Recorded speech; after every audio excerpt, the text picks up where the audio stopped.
Hello everyone and welcome to Channel 18 TV News. I'm Don Julian. In the news, an ATM theft attempt was reported Friday morning at the Red River Credit Union in Sulphur Springs. The ATM was damaged, but no money was taken, according to Sulphur Springs Police and Hopkins County Sheriff's reports. Just before 6:30 a.m. Friday, authorities received notification that an alarm had been triggered at that Red River Credit Union on Gilmer Street in Sulphur Springs. Upon arrival, officers found the outside of the ATM damaged, rendering it out of service until repairs can be made. But the unit did remain intact at the location along with its contents.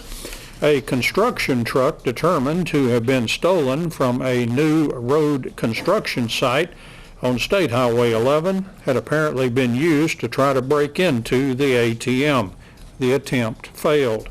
The truck was abandoned and recovered. Sheriff's investigators are working the stolen truck case, and Sulphur Springs Police are investigating that ATM theft attempt case. The incident marks at least the third time in less than 4 months that area authorities have worked a theft case involving stolen vehicles and an ATM theft attempt. An investigation by the Sulphur Springs Police Department Special Crimes Unit investigators originated at the Sulphur Springs Middle School involving marijuana possession with a student and resulted in the arrest of 2 adults, according to arrest reports. Special Crimes Unit Lieutenant Mark Estes, along with sheriff's deputies, reportedly responded to a County Road 1185 residence of the student's guardians and obtained permission to enter the home.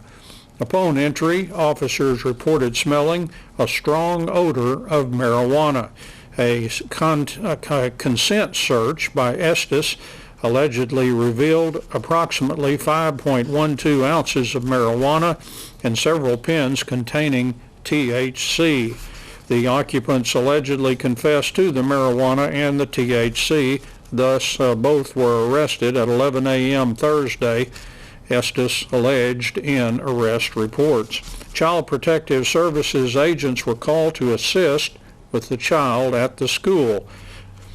James Dean Smith, age 59, and Lori Kessler Smith, age 57, of Sulphur Springs, were booked into the county jail for possession of less than 1 gram of controlled substance and possession of more than 4 ounces but less than 5 pounds of marijuana, according to arrest and jail reports. James Smith was released from jail later Thursday on $5,000 bond per charge. Lori Smith remained in Hopkins County Jail Friday morning in lieu of the $10,000 bond total for both charges. The Texas A&M University Commerce Rodeo program will be competing in Athens this weekend. The Trinity Valley Rodeo will be held at the Henderson County Fair Complex just outside of Athens. Performances will be beginning at 7:30 p.m. each evening at the Henderson County Fair Park Complex, with slack beginning at 12 noon Friday and 11 a.m. on Saturday. All proceeds generated by the rodeo are given back to the students to further their education. General admission tickets are $5 each and may be purchased on the night of performance at the gate. There is free admission for children 12 and under and TVCC students with an ID. We have a new fishing enthusiast in our midst, and he not only loves to fish and guide, but he loves to teach kids. Let's meet Jimmy Reardon. I've started a nonprofit program called JDR Fishing Adventures, and the goal of it is to help kids learn how to fish and help them enjoy it.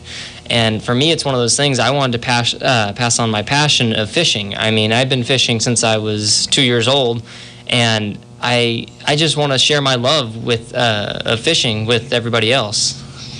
Well, you are going to share it tomorrow at the Kids Fishing Day, is that right? Yes, at the Larry Buster Memorial Trout Derby. I will be getting there at 8 but the National Wild Turkey Federation will be getting there at 9:30 to set up their booths, and the Kiwanis Club will be serving hot dogs and I believe hamburgers there for lunch, and there will be a raffle, and 9:30 starts the sign up for the raffle for the kids to have them take a chance to bring home a rod or something like that. Well, so in the kids' fishing day, they can start fishing at when? They can start fishing whenever. I mean, Okay. I'll be there probably at sunrise. So, I mean, if they show up, I'll be more than happy to help them. I will have rods and reels for them to borrow, and I will be able to show them how to use them and how to catch fish. And the limit there is 5 trout per day per person. So it's one of those things that, I mean, it's a blast. I did it last year, just kind of didn't put out their publicity. I was just starting JDR fishing at the time, and it's a blast out there. I took some kids out there last year, and they caught 40 fish apiece. I mean, it was incredible. I mean, just to see the smiles on their faces. It is, isn't it? So the Texas Parks and Wildlife stocks it. These little trout are not going to survive here a long time. Is that right? No. The way trout work is trout typically need a flowing body of water, clear, high oxygen. So a lot of times when they do these trout stockings in like local ponds and stuff like that, they won't survive once the water temp gets above 65 degrees, 65 degrees, which usually means by March or April they're all going to die off if they don't get eaten first by some largemouth. Okay, so we need to catch them. And so kids have the opportunity to do that. And one other of the features of this is adults who help them do not have to have a fishing license during these hours. Yes, correct. The adult does not have to have a license to help a kid fish during these hours. It's a way to get parents involved without having to have them go out and buy a license or whatever. It takes the hassle out of it. All you have to do is show up with your kid and catch a whole bunch of fish. And it's a fun day, and we're going to have pretty weather for it, too. Yes. Here at KSST, there was a man on staff for years and years named Peavine Pinion, and that is the pool that is named for him where we'll be fishing tomorrow. So he was a staffer here at KSST for decades, and he promoted fishing. He had a radio program here, 15 minutes, every day during the noon hour, but if he wasn't here for his program, he was out, of course, doing research. So Peavine had a great legacy that he left behind, and the Kids Fishing Day is also involved in that, as your endeavor is. Tell us now how in the world you got on this path of wanting to fish. Well, at a very young age, I mean, that's what me and my dad did, is we hunt and fished. And for me, it was one of those things that, I mean, the older I got, the more I was just like, you know what, can I do this for a living? And then I got into watching Bassmaster and FLW, the professional bass fishing circuits. And for me, I was looking at it, I'm like, can I make a living like just fishing? I mean, that's all I want to do. I mean, when I was doing school and stuff like that, because I was homeschooled, I was at home, and during spring or whatever, I mean, I just would always catch myself just drifting, looking out the window, just going, you know what? I'd rather be fishing than doing school right now. And now that I've graduated, I mean, that it hasn't changed. It's not just the fact that, I didn't want to do school or whatever. No, it's the fact that I just want to fish. That's all I want to do. I mean, as I'm rolling through seasons, I'm always just getting prepared for the next fishing season, for the next species, for the next whatever I'm going to do, the next lake I'm going to go hit. It's one of those things that, I mean, it always brings me joy. And for me, making it into a business is also, I've started guiding. Okay. So for me, I've always heard that guiding it takes a special kind of person to guide. So for me, when I started this JDR fishing, I would take kids out fishing, and I realized that I got more joy out of it watching the kids catch fish than I did catching fish. I mean, I enjoy watching these kids with these massive smiles on their faces. Some of them are catching their first fish, and that's when I realized I can be a guide. I can stand on a boat and I can just help people catch fish all day without me even needing to fish. It's just one of those things that, I mean, I just enjoy being out on the water in general. So whether I'm out there the one catching fish myself, just fishing for fun, or I'm out there helping someone else catch fish, it just brings me all the same joy. Well, I can see that you're very passionate about it. Well, let's talk in the next 9 minutes or so that we've got about what type of fishing you like to do, what lakes you like, rivers, your favorites, your picks. My favorite, of course, is going to have to be Lake Fork. It's, in my opinion, the best bass fishery in the world. I've been fishing it hardcore for the last 4 years, and let's just say anybody who ever hears any hype about Lake Fork, it's all true. Just put it out there, it's all true. Lake Fork has produced my biggest, 8-10 bass I've ever caught in my life, hands down. What's the biggest weight on one? I've caught 8.2 is the biggest one I've caught. 10, 20, 36 pluses.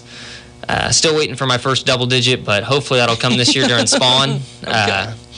But I also enjoy fishing Bob Sandlin a lot. Bob Sandlin is a little lower pressure than Fork, not as many boats on it. It's over by, it's in between kind of Mount Vernon and Mount Pleasant area.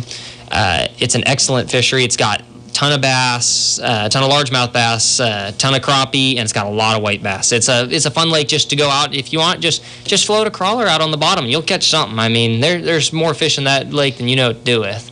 I heard you mentioning Texoma. Yes. I love Texoma. Texoma is, I'm not going to lie, it's one of the scariest lakes I've ever been on. When you stare out into what looks like an inland sea, but it's an incredible fishery. It's got smallmouth bass in it, which are very hard to come by in the southern United States. It's got a ton of stripers. I love catching stripers. They remind me of catching fish out in the ocean. I mean, they're just so big and powerful. I love catching stripers. They have, what a lot of people don't know is they've got an excellent population of largemouth bass throughout the entire lake.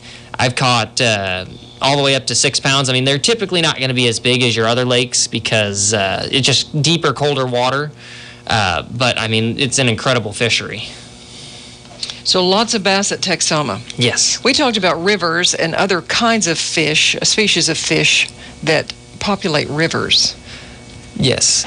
I've started getting into river fishing. It's one of those things that the fish are constantly moving. They never set up in one spot. It's not like a lake where you can have a spot and go, oh, well, they're going to be here today, and then a month from now they're going to move offshore and set up on this brush pile. Where rivers, they're constantly moving. It's one of those things that you can always be an expert at a river. I feel like you can never truly master a river because nothing is ever the same. I mean, you get a high rain year. I mean, that river can raise 6-8 feet. I mean, you get a low rain year. I mean, you can almost dry up. I mean, the fish have to push down into pools. I mean, I've started to enjoy river fishing. It's one of those things. Also, you get to break the kayak out and float down the river a little bit, and never know what you'll see on a river too. Seen gators and all sorts of fun stuff in there. Make you get a little scared while you're sitting in a little tiny kayak. So not only the fish, but the whole environment of a body of water, changing environments there, and also the wildlife around, and even the weather that affects it. It's all part of a day, I guess you'd say. There's no two fishing days I've ever had that are the exact same. You go out there one day, and I mean, it's bluebird skies, and you're just catching them one way, and then all of a sudden cloud cover rolls in, and the fish are like, oh, well, completely different day. We got to do something completely different.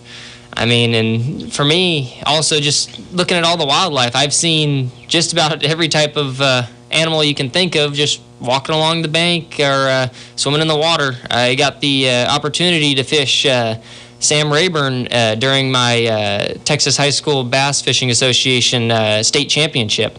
And we were fishing shallow grass one morning. I mean, we had a gator swim right up to the boat. I mean, this gator was 8 foot, 9 foot long. Swam up right next to the boat, not a care in the world. He just like, hey, what's up? Good morning. And then just kept on swimming. Man, oh man, you see everything. Mm-hmm. So tell me about that state fishing tournament. Well, Texas High School Bass Association is an excellent program. It gets kids out on the water and it gets them fishing.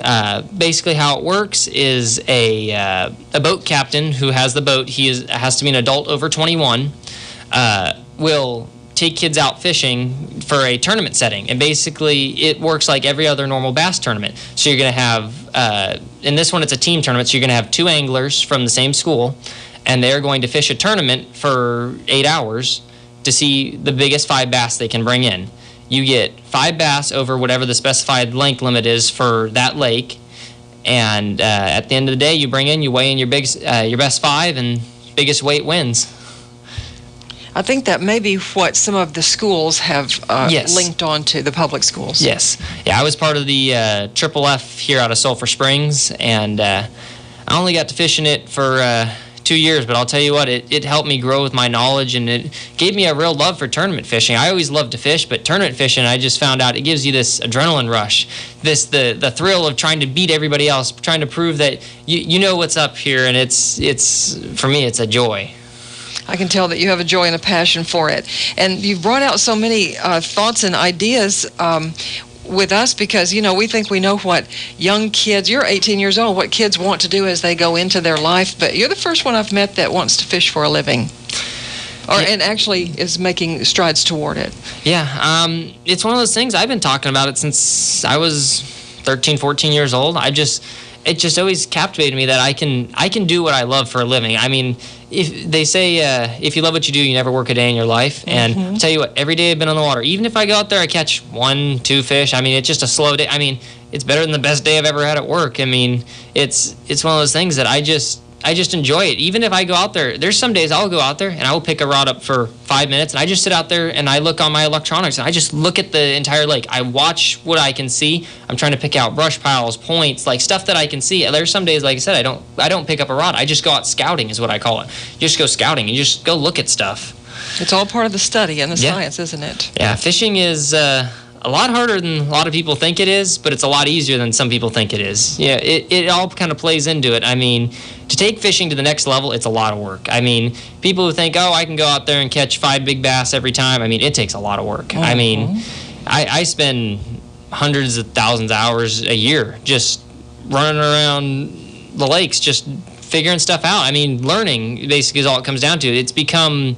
My school basically is out on the lake. I've had to learn all these lakes around here, and the thing I found out, there's hardly any lake I've ever been to that's the exact same. Like I fish Fork and Salmon, they're fairly similar, but they're completely different in that sense too. I mean, the fish could be in completely different stages of where they want to be, and it's just incredible. Tell me, and we have only another minute, but Red River, do you do much up around the river? I fished where the Red River spits into Texoma. I haven't fished the Red River personally, but I've heard it's fantastic. I've fished right on the mouth of the Red River, and I've caught big blue cats, channel cats, a bunch of stripers when they come up in shallow to spawn, and Red River is definitely a beast. It's a monster in its own sense. I think you're right there. Oh, well, I want to compare you then in a way to Vince Gill, who only ever wanted to play the guitar, and look at all he's done in his life and still just playing the guitar and being successful at that. And so I wish the same for you, to be able to live out your passion. Thank you very much. Thank you for having me on the air. You're welcome, and tell us how someone might reach you. You can find me on social media at JDR Fishing Adventures through Facebook and Instagram.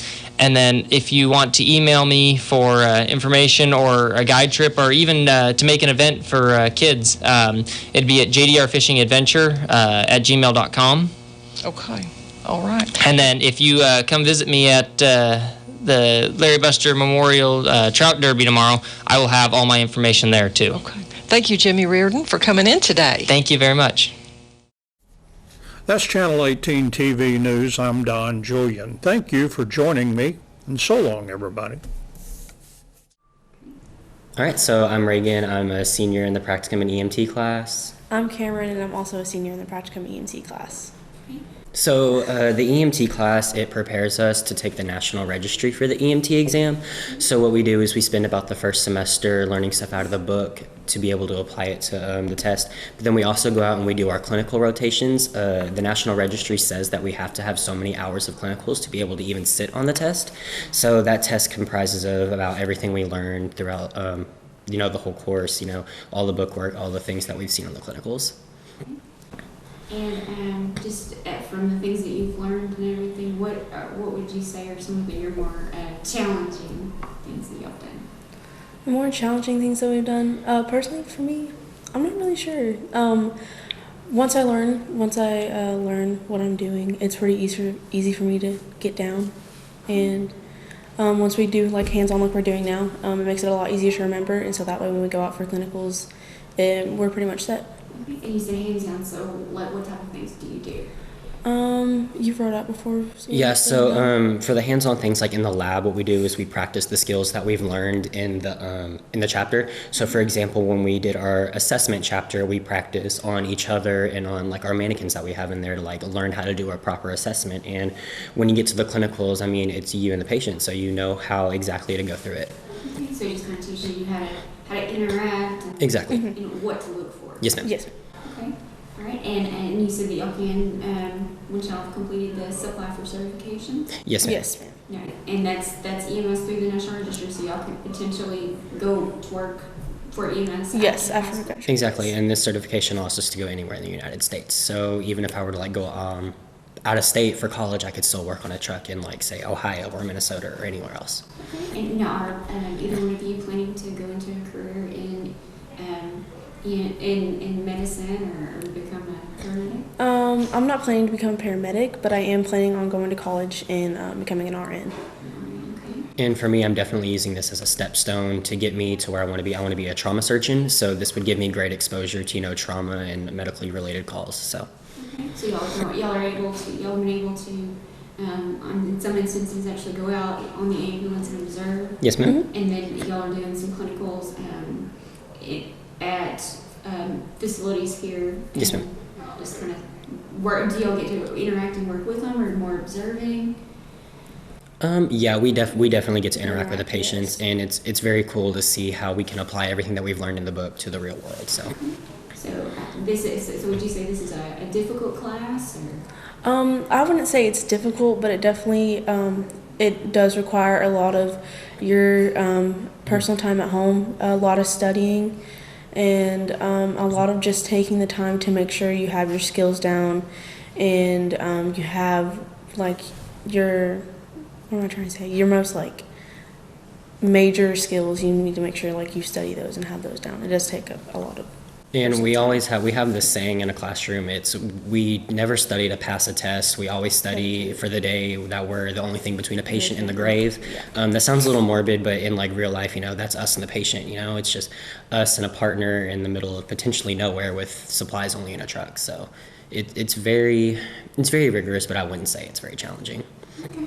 What has been your favorite part so far about this course, or taking the practicum?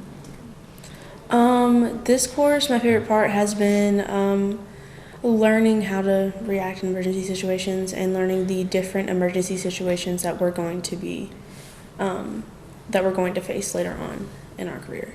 Okay. So it just kind of prepares you Mm-hmm. and gets you ready. I would definitely say it has to be exposure, because you're being exposed to potentially like your next step in life. We're wanting to go into the medical field, so we're already getting to see so many aspects of the medical field.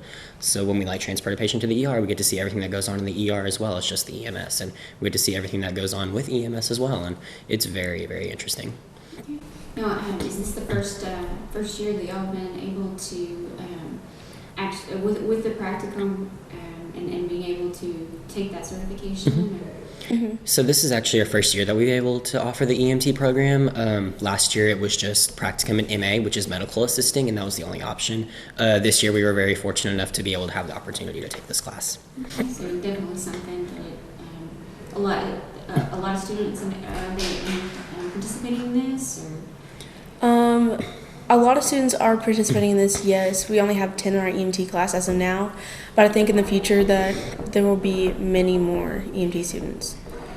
I mean, especially because EMT is really only a senior class offered, so to be able to actually sit for the registry, you have to be 18 years old or graduated from high school. So we have a lot of students in the under practicum, which is where they just go out and shadow different facilities. So they definitely have the option to be able to take this or the MA class next year. Okay.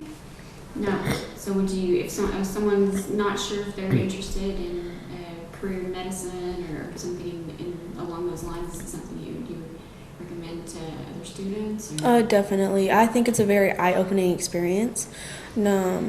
And I definitely recommend it. I think that you will definitely learn a lot, and I don't think you would regret it at all. I would definitely say take this class because like I said, it's about the exposure. I mean, people who might just be even questioning going into the medical field, I mean, they would very see this as an eye-opening experience because, after you graduate, you already have a career in like the medical field, and that's really, really cool. Is it something that you can do while you're working looking towards your other training? Yes. Oh, absolutely. Definitely.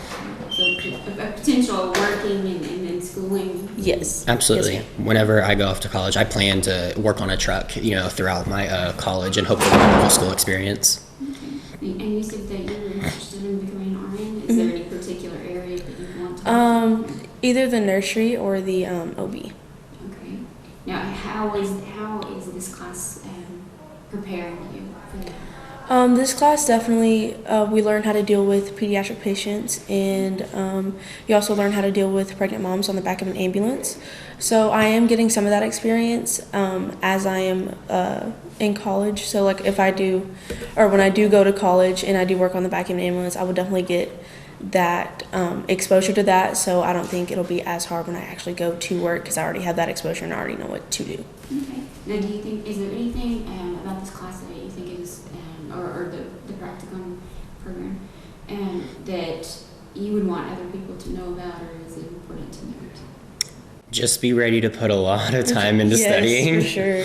It is very time consuming, but in the end it is very worth it. It's so worth it. And like Miss Bryn, she makes it such a fun experience. I mean, it's not just like, oh, we're doing book work every day. Yes, It's like Miss Bryn makes it very, she's an amazing teacher, and there's no better teacher to help me through this. And especially since, she is a paramedic, Yeah, she is a so paramedic. it's very helpful to have someone who's so knowledgeable in that area to, mentor us and all that fun stuff. Okay.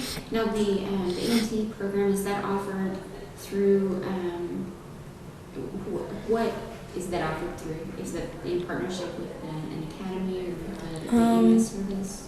Well, it's through our CTE program, so we already have like a couple of like health science endorsements that you can take to get up to this level. This next year, they're actually going to start requiring you to take some law classes because there is actually a lot of law that goes into the EMS aspect. So, I mean, it's very good to, have a good understanding of the law field, so. Okay. That an area just kind of add to. Exactly. And when you say law, there's privacy issues. Exactly. Yes. And I know a recent thing in legal that's very current is mental health. Right. Yes. And so, do you think that's possibly part of that legal training?